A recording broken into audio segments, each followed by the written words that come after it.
Alright, we are recording for chapter 17 of Star Trek The Motion Picture Novelization.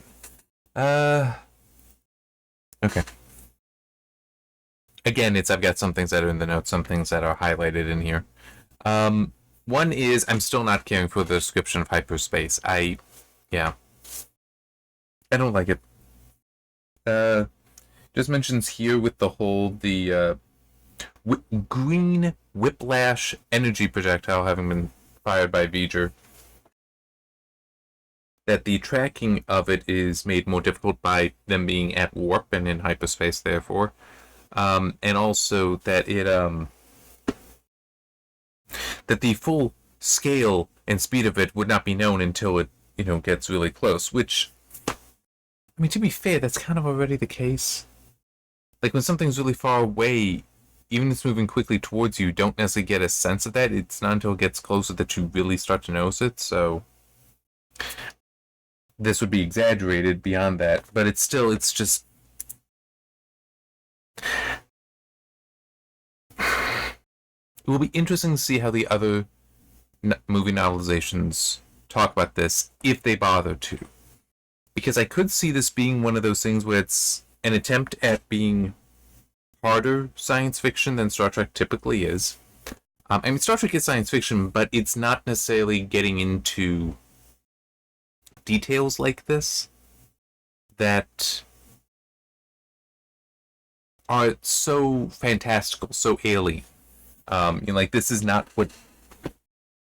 It would be very much not what anyone would expect. Like, how this has been visually described before. If somebody from today were placed onto the bridge of the Enterprise and witnessed this effect, it would be very confusing. No one would be able to look at that and understand. Excuse me. Whereas what is depicted otherwise in Star Trek for warp, including in TNG, the whole, you see the ship moving and just the stars streaking by. I mean, it's like, even without having seen Star Trek, you'd still see that and understand the concept of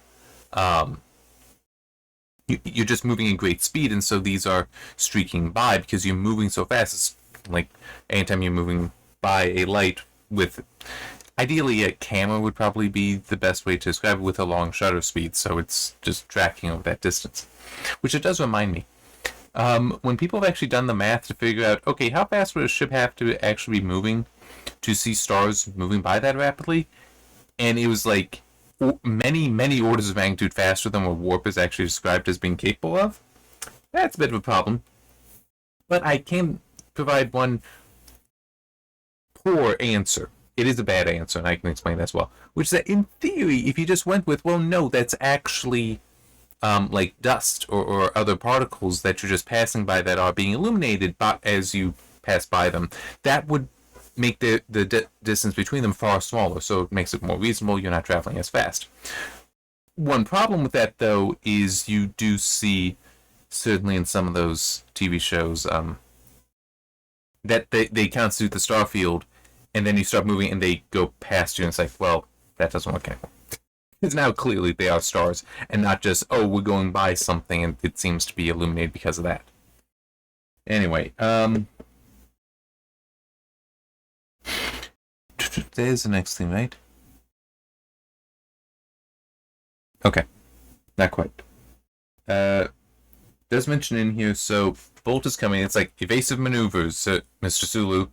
He didn't even need to be told. He was already doing that because it is appropriate to do. Just like how before I was arguing Chekhov should have known phasers won't work right now. Torpedo. That is completely appropriate for them to do. But not only that, but apparently either Spock's concerns were misplaced, or he did a far better job preparing the engines than it had been than had been suggested before, because they also just punch it up to warp 9. They weren't supposed to go above warp 7.6 until they balanced the engines, but now we're just hitting warp 9.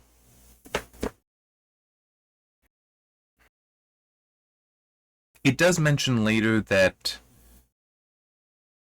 the engines produced a very great noise in engineering that Scotty heard, and it was coming on deafening. It was approaching deafening, which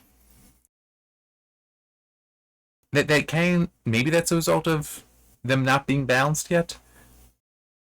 But personally, as there is no real explanation here or mention of it being unstable or it won't last long because they are not balanced, because there's nothing like that to confirm the earlier statement, this does seem like poor writing to me, that it was, hey, we set up this rule and now we're just completely ignoring it. Sorry, but like there should be some sort of cost involved here. I'm just trying to think, do I have an example for my own writing? Kinda with one thing in a letter from Catherine. It just concerns how Roman's ship was heavily damaged. Now, I don't really want to talk about that, though, because it is told in a single chapter in there, and it's kind of a flashback, but it's also an aspect of him telling is him just thinking about it, but it's also he started thinking about it because somebody he was talking to who doesn't know the story is asking about it, and Roman's like, I can't. He knows he can't tell him because it involves certain events that basically only those who need to know it are allowed to know it, and this guy is not allowed to know it. So yeah. So I don't want to. I feel like leaving it there, but it is still. I'm saying the ship was heavily damaged. Part of that was it being used out of spec, if you will. But it's still. It's like, well, there are specs here. There are reasons that you're not supposed to do this. There are basically rules, even if I'm not explaining them in detail. That it's because of balance. No, it's for other reasons. He violated those rules, and the ship was basically crippled. I mean, it had to be completely rebuilt, and he himself, if not for two friends coming to help, he very possibly could have died. Which, because of Roman's character, he would have been okay with that. His attempt was successful. It would have still rescued the other people that needed to be rescued. And it's like, that sucks, but that happens, kind of thing. So it's, yeah.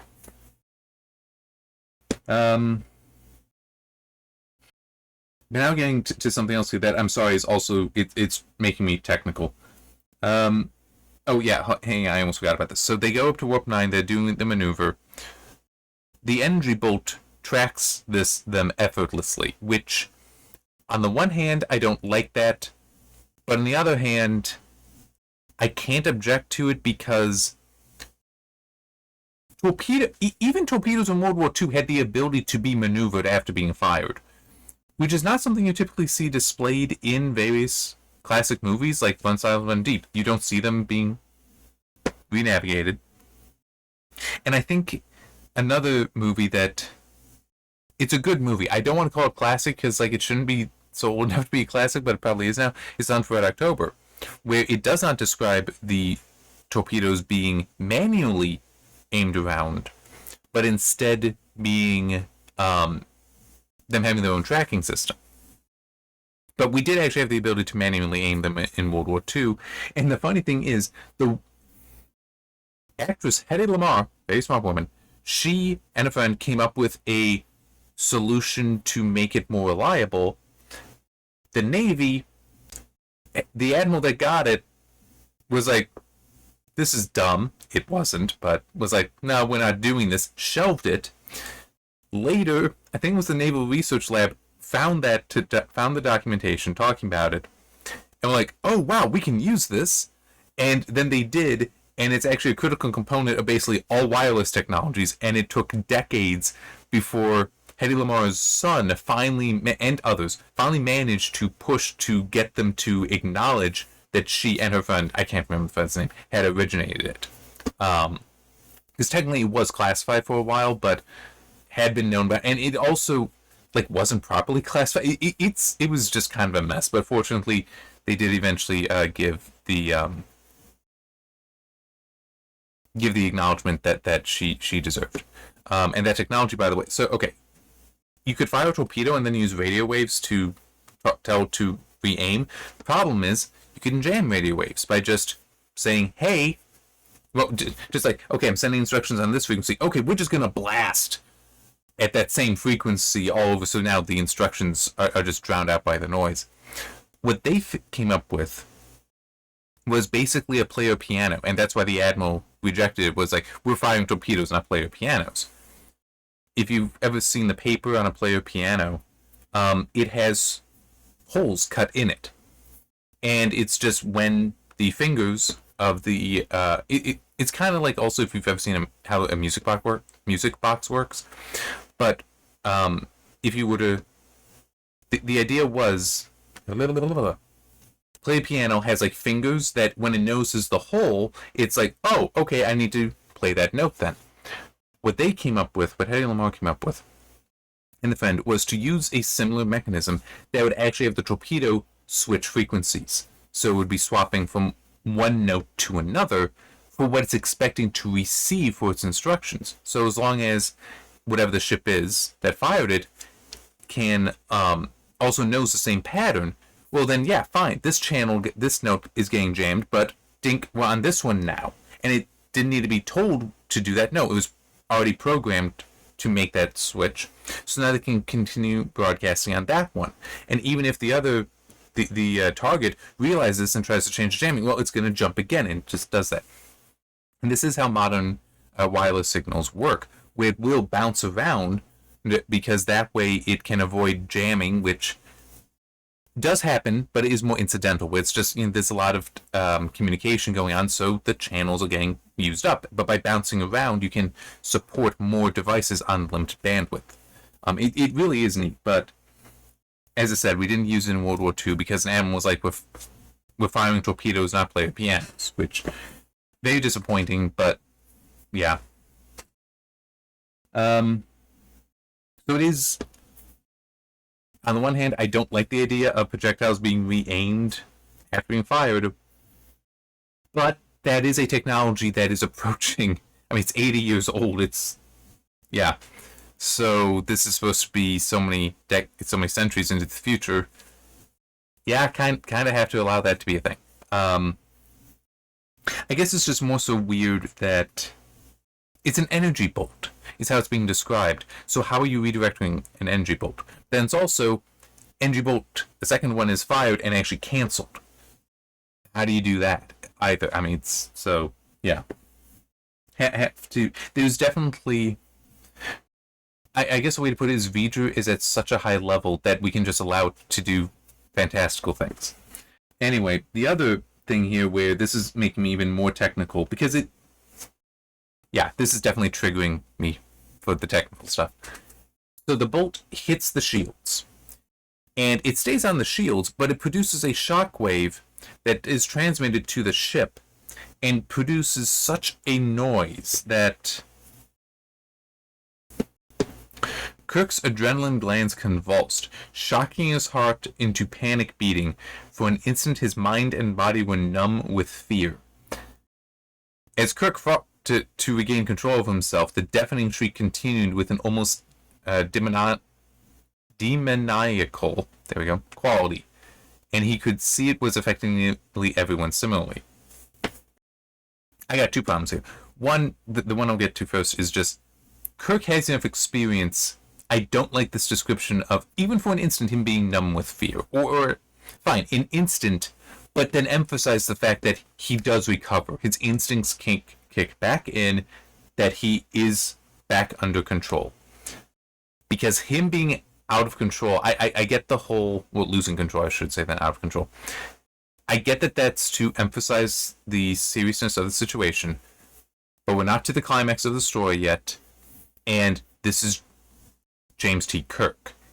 Let him be a bit better, okay? Although it does make a point later.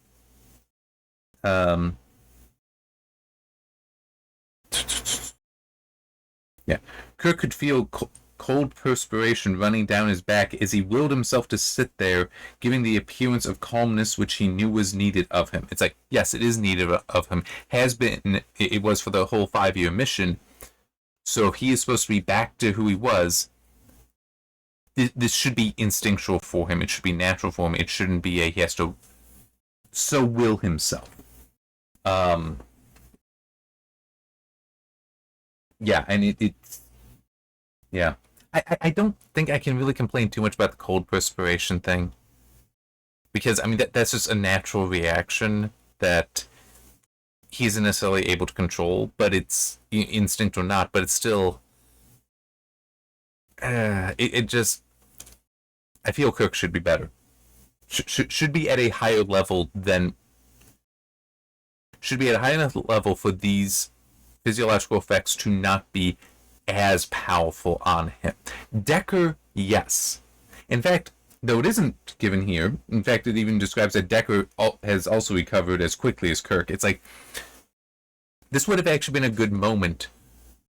Hang on, does it mention that? Yeah, Decker had recovered as quickly as Kirk, and it had clearly been relieved to see that he was not the only one stunned into an instant of wild fear. This should, yeah, actually, no, I absolutely disagree with how this is being written. But, and let me be clear in how I'm saying that, it's a, I would write it differently, not a, this is bad. I'm not happy with this, that's why I would write it differently, but no, I would definitely say here, Kirk should have recovered much faster and this be much less of him. Just a, this is what I am here for. I know to this, I've never experienced this before, but I've always experienced this before kind of thing. Which I know that sounds contradictory, but in some ways it's not. This is part of why there's training and very regular, repeated training for various situations where even for, whether you're a police officer, firefighter, paramedic, military personnel, so that when something happens, you just start reacting, right? That it's you're not having to think, you are just reacting. Kirk should be at that level where this happens and his reaction is to stay calm. Because even if he's not giving any orders, which it even makes a point, he doesn't need to. They all know what they need to do. But him being calm helps them do their job better. Decker does not have that experience. So I would absolutely have written it that he doesn't need to be necessarily showing the wild fear too much, but just somehow, because it mentions he has to tap Kirk on the shoulder to get his attention because of all the noise and such. But have it be something like with a shaking hand or something, just to show the difference in experience between these two. Don't make Decker an equal to him here. He's not Kirk's equal here. He doesn't have the experience, okay? That's a key thing that I'm trying to point out here. He doesn't have the experience, so he shouldn't be described as being equal here, okay? It just, that does bother me. And I think it should be written differently there because it's, even if it is, it takes him a little bit longer than Kirk. That's not a bad thing for Decker, and Kirk would be able to recognize that. That it's like if Decker does have a little bit of hesitation to him, like, taps, or even just his hand is fluttering or something, and so it's multiple taps by accident, Kirk could still look at him, recognize this is fine, that he is not losing control.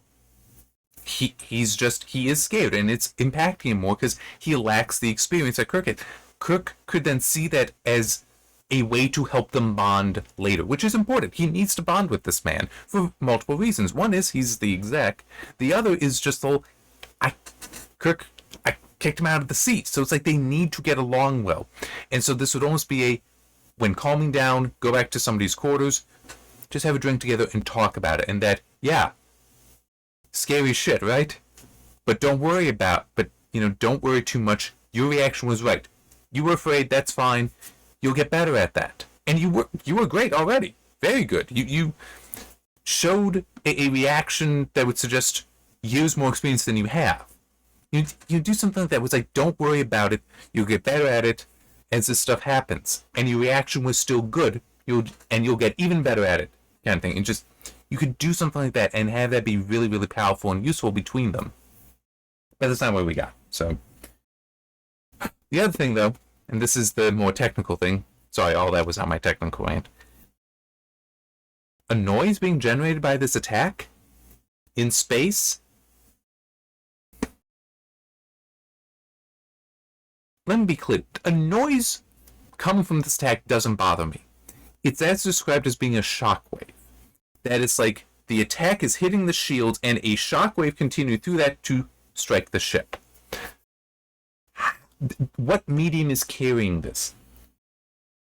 Because its shockwave pierced the ship's protective force fields, reverberating through the thick titanium hull to where it shook flesh and stunned eardrums with a deafening energy shriek. There's no reason to believe there was a medium that shockwave could be carried. So I must reject it. It is technically wrong. Okay? It's in the act. It is not technically wrong. Like, well, you're wrong on technically. No. There's no means by which this makes sense. Okay? In space, no one can hear you scream, kind of thing. However, you can still have the sound. There is a way to do it. Actually, there's two. One is that it is a sound from the shield generators straining under this, or the power system to them straining under this. Like it mentions, I had already mentioned before that when the engines went up to warp 9, the engine room was filled with a great noise there, and I don't remember exactly where it is in this, but it's like Scotty, to him, both sounds were kind of similar as far as at least volume. So it's like, the sound being produced, that's not a problem. But if it is just a reaction to the attack. So it's not that it's a shockwave, it's a response to it. The other is if it were actually producing a feedback to the shields. So it's not until Deep Space Nine that there's, at least I can remember, there being a reference to regenerative shields. It's I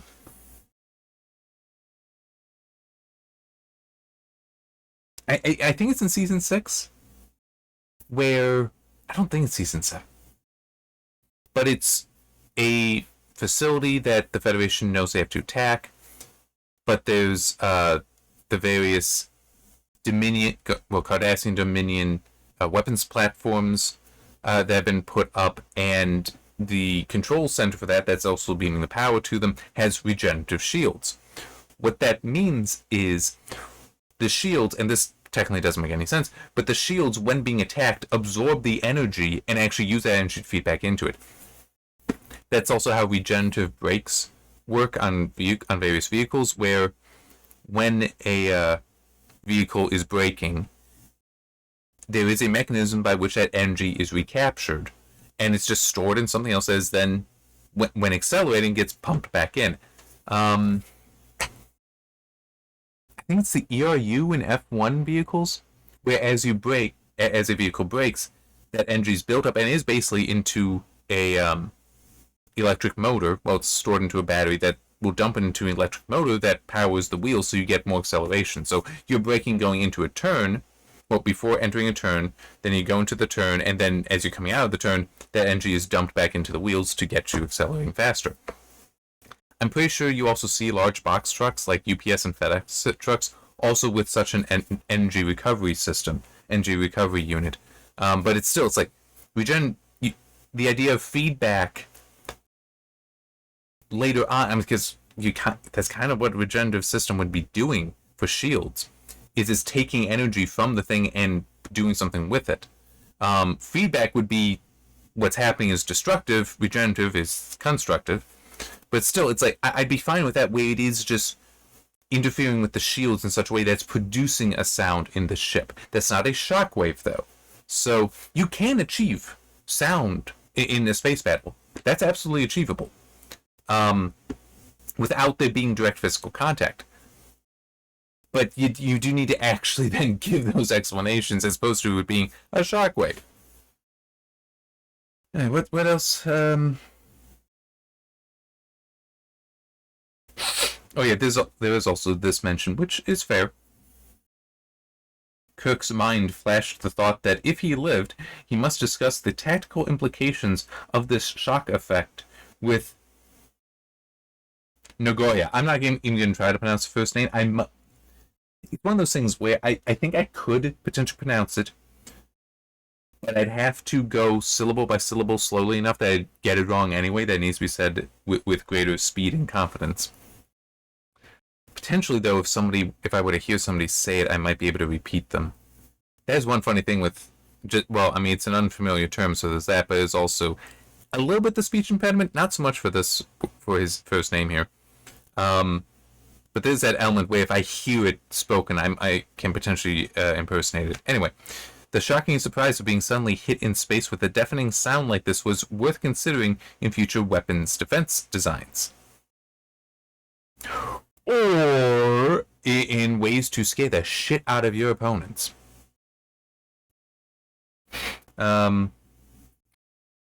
Yes, because, I mean, Hitler was a sick bastard in many ways. One thing that, when he learned that, okay, so when dive bombing, a plane will open up its air brakes because you're gaining speed so quickly. You need the air brakes to continue to have some control so you can pull out.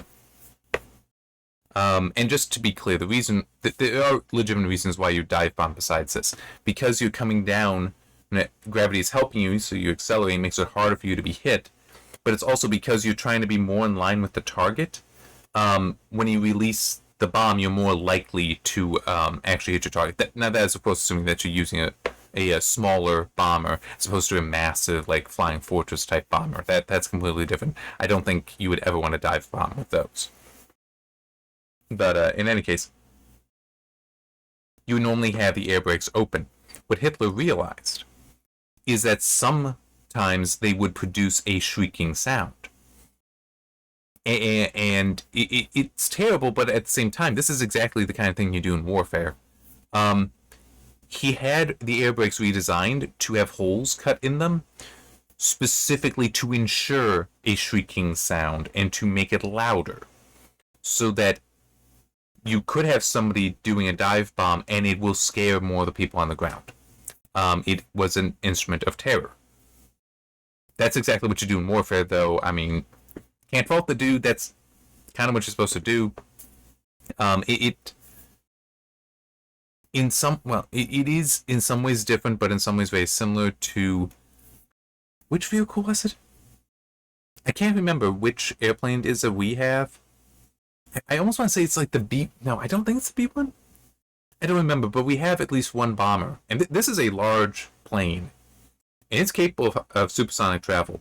But it also has a front radar system that can track its distance from the ground, such that it can actually basically be set hang out at 500 feet above the ground. And it'll just keep tracking and adjust its altitude as it goes. For the pilot, even. So it's like you are not in danger of crashing this thing. But something they would do is go by... I don't... If it would have been just below or just above the speed of sound, over the enemy. Because you see it, but also you hear that and you will feel that sonic boom or near-sonic boom so effectively that it will confuse you, it will discombobulate you. I mean, it's like that it's very powerful. Doing sound can be very powerful, like, and that's a very powerful sound. It's not like just, oh my god, what's going on? It's a, oh, I'm not feeling so good. I mean, it would be radically different. So it's like, yeah, you do things like that. The non-physical combat, I guess, is one way to put it, because you're not physically harming somebody. Well, going over somebody with you might be able to. I'm not sure. Well, probably not if you're just going right by. If you could somehow maintain it, maybe. But regardless, it can really, really be powerful. So, the idea that you'd have to suggest that, hey, we should really incorporate this into training, it's like, probably should have already been there. Unless it was, well, yeah, because even if it was just it's in space. You're not supposed to be able to hear things. Yeah, but you're also getting shot. So even a phaser hitting the hull should produce a sound. And I could definitely believe that if you could have enough control over the frequency of a phaser or laser, whatever, just a beam weapon, if you could control that to actually produce a sound, including a shriek, off the hull, even if that is reducing its power, there'd be plenty of people that'd be like, yes, do that. Because you break the morale of your enemy, they're less likely to fight you, or going to be less competent at fighting you. So, yeah, it's... Anyway. Sorry, I rant. I rant and I ramble, but you know what? I like doing it. I like sharing this information because this is stuff that you think about, that if you think about it when you're writing, because you also know some of this stuff, you can incorporate, or know other things, incorporate it in there, and you can start adding more degrees of realism. And it's also, you may start finding that, hey, you know what, this could be really, really powerful. Like, take, for example, what I was just talking about with if you could modulate a frequency of a laser or phaser type system, some sort of beam weapon, so that you could produce a sound. Imagine using that, like, your ship is crippled, but you can still do that. It's like, yeah, the weapon isn't going to be very powerful. It's going to necessarily do a lot of damage. But if you can psychologically manipulate your enemy, that might be a solution for you to survive. That you might be able to do something to frighten them. And yeah, it's also, by the way, like, imagine if you could do that and have it replicate the sound of atmosphere venting.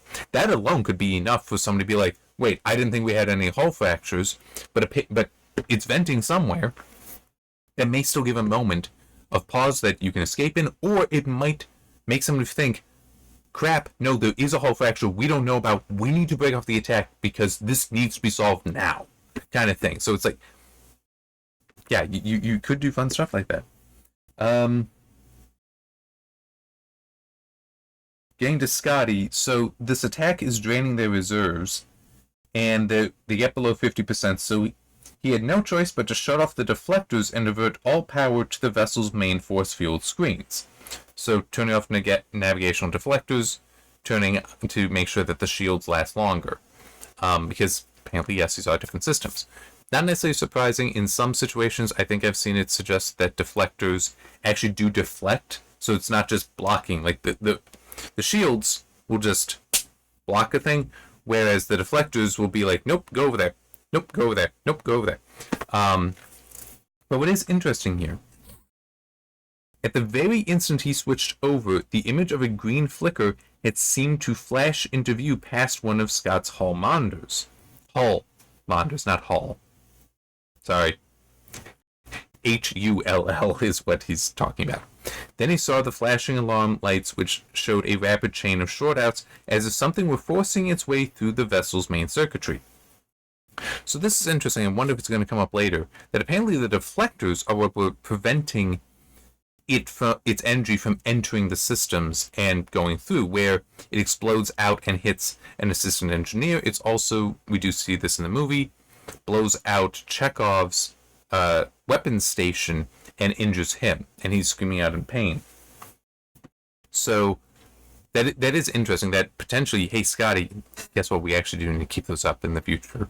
Sorry, I mean, it's like, yeah, we understand the whole you want to turn that off to, focus on the shields, makes sense, but we can't let that damage happen either, so. But yeah, so Chekhov is injured, which Decker leaps to the station, Ilea leaps to Chekhov, and even says that, well, she was doing the right thing because the navigation system is going to keep functioning without her, so it's like she is a ready hand for this. And she does what she can to help him. Chapel arrives, does what she can to help, but Ilea basically is like, let me finish with him, because she can do something. Yeah, I'll read a little bit more than I highlighted. Then Chapel saw a faintly surprised look form on Chekhov's face, and his body began to relax. Chapel knew of the physiological similarities between ecstasy and pain, of course, and she knew generally that there was some psionic sharing of consciousness between Deltons during sexual experience. But it came as a surprise to see that Ilea had been able to extend her own consciousness into Chekhov's body and help depress his perception of pain. I'm mentioning this not because of sex stuff, because technically, for how Deltons had already been described, it aligns perfectly. I cannot have any complaint there. No, or any criticism there. But it's still interesting, this idea that she has the ability to apply her consciousness onto somebody else, so a psychic link, to achieve this. So it would be kind of similar, because she has her hands on her fingers on his temples, so it would be akin to, likely just not to the same degree as Vulcan mind meld, to remove the pain, or at least make it something else he can handle, or handle better. And it's like, the main reason I wanted wanted to highlight this and talk about it was, will this come into play later for part of why she is picked by V'ger, but also potentially how the recreation of her body, if not her original body, that's one thing from the movie I was never really clear on, because it does just, I think it does say that she is biomechanical, but just like, is she cyborg? Like, it was her body recreated with this stuff, or what? I mean, maybe when we get to, it's been a while since I watched it. That's a small detail that I don't remember clearly. When we get to it in the novel, it'll hopefully be clearer. But regardless, I do wonder if also the unification thing that comes about at the end, if that is potentially helped by this capability of hers. I don't know, but that is interesting. One other thing that's also kind of just gonna be technical for me. So V'ger sends out another bolt, and Kirk's like, why? And Spock is saying, because he has tried to mentally connect, and it's like, the intruder has tried to contact us and we're not responding, so it's attacking us. It's like, and even Uhura is like, no, it didn't. What are you talking about? I've been monitoring all the channels. Nothing has come in. It's like, well, he says it has. So Spock and her are both like, all right, back to the boards. Try to figure this out. They do eventually find it, and frequency more than 1 million megahertz, Spock was saying rapidly. At such speed, their entire message lasted only a millisecond. Why you wouldn't be repeating the message, I'm not sure, but it's still 1 million megahertz. That's not that much. I'm sorry, but it's just the whole, I mean, it's like AM is at megahertz. And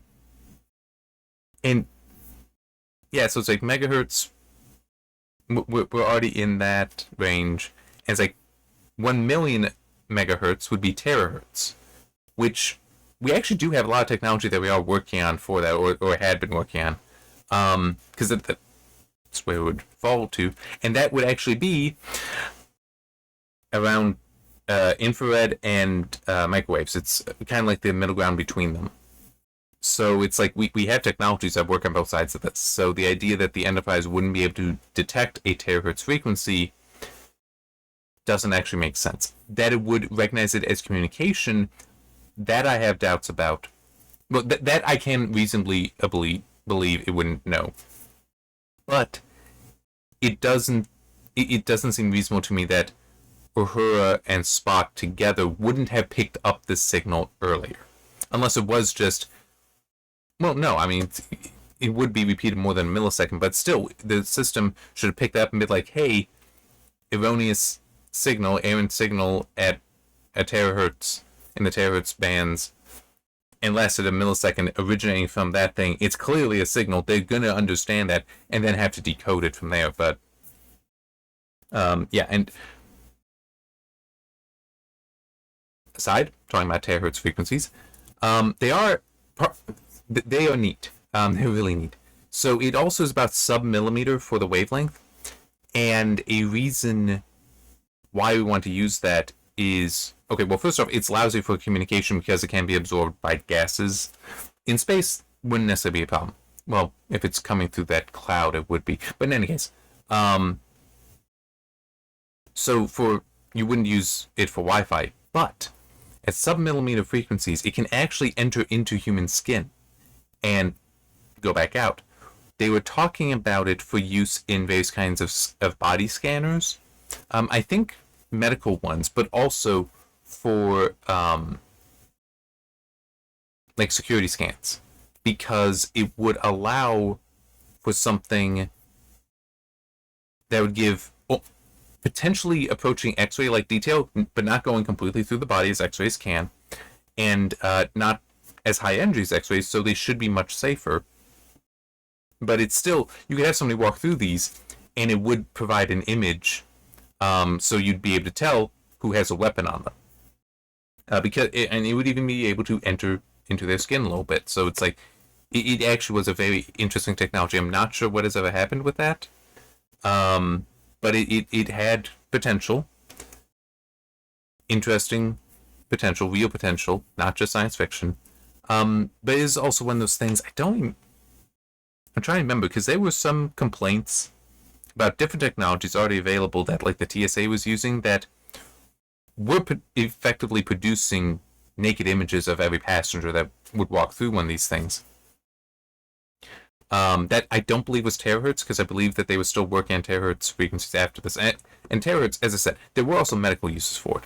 But I do remember part of the issue with the production of the images was, where it was effectively nude images, was that there apparently were some TSA agents or other security personnel that would see them and like make jokes about them. And supposedly, I think I had heard that there were even people that would use their phones, like take their own pictures of that. And it's like, that is a huge invasion of privacy. I think it was even to the point that there were discussions about having those devices ripped out. It didn't matter what the security benefits were. People were like, no, that is a grave invasion of privacy. And I think in some cases it was, people were fired and people were better trained and replaced, because like, no, you can't do that. Especially when you consider the variety of people that would be going through those things. That's like, no, that is beyond inappropriate behavior with that stuff. But yeah. Do I want to hold this misuse of terahertz against Roddenberry? I could, but I won't, because research into terahertz frequencies, to my understanding, at least as far as practical uses, has been within my lifetime. This story predates me, and it's also like, post 2000s, okay? Like in the 2000s and certainly 2010s is when I would think I would have been aware about the terahertz work for this kind of imaging stuff. So would he have known about that, oh yeah, 1,000,000 megahertz, where exactly that falls and what that means? Not necessarily. However, there is still the whole, hey, let's look on the electromagnetic spectrum. Where would 1,000,000 megahertz fall? Oh, it's microwave or infrared. We use both of those. Maybe I shouldn't be saying that we can just drop something in there and drop a signal, and then that's not going to be picked up by this super fancy-dancy starship. That I'd be tempted to be like, but at the same time, it is the whole, well, yeah, it sounds kind of alien, and why would the Enterprise recognize it as communication? That's really the only thing I think I would be able to argue with somebody that were actually writing that even back then. It's like, the Enterprise should be able to pick that up. That shouldn't be an issue. This is the most advanced Starfleet ship. Picking that signal up shouldn't be a problem. Recognizing it is communication should be the challenge. And by the way, what they then do is they rebroadcast the lingua code stuff, which I talked about in the previous chapter, that I have other issues with that. But we broadcast that at a terahertz frequency. So it's basically saying, oh, you're communicating at this level. Okay, we're going to try to communicate back, but we need to be fast because we're being attacked again. It's like, and it works and the thing disappears just in time, so they're saved. Yeah, but it's like, it's not, it's kind of like the whole thing with the shockwave, that the sound, or rather the sound on the ship. It's the shockwave that's the issue. You can explain it by other means that would be a bit more reasonable. So yeah, and I'm trying to think now, did I ever run into that with, kind of, actually, yeah. When I was writing A Letter from Catherine, I did actually write a decent amount. I mean, by a decent amount, I mean like so many pages. Not like a full draft, yeah. But I then got rid of it because, as I mentioned before, my characters can get in my ear sometimes, and Roman was in my ear telling me I would not explain this technology as the warp technology, as I recall. I would not explain it this way. It's like, okay. So, threw that out, re-explained it in a way that he liked better. And the funny thing is, it actually made it a lot better. The explanation was clearer. And also, because of the explanation being clearer, I then also understood the technology better. It's like, oh, this also makes more sense now. So it is one of those things where clarity and making sure that, and more so with this, it's making sure that the explanation is reasonable. That you're not, oh yeah, somehow there's a shockwave of sound can travel in the space between a starship and its force fields. Yeah, how does that work? It's like you can still keep the keep what's happening, but you need another explanation, and that other explanation might make more sense or might open up other things. So, yeah, I've been going long enough, haven't I? Now it's going to be interesting when I get to the other novelizations because this has the highest number of chapters of any of them, which either like I think Wrath of Khan is like 9 chapters or something. If they're long chapters, I've got no idea how long those videos are going to be.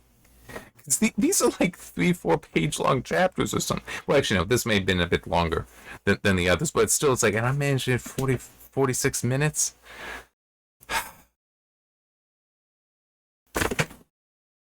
Well, maybe somebody's able to use this as background noise that just goes on and on and on. I apologize for my voice, but see you next time.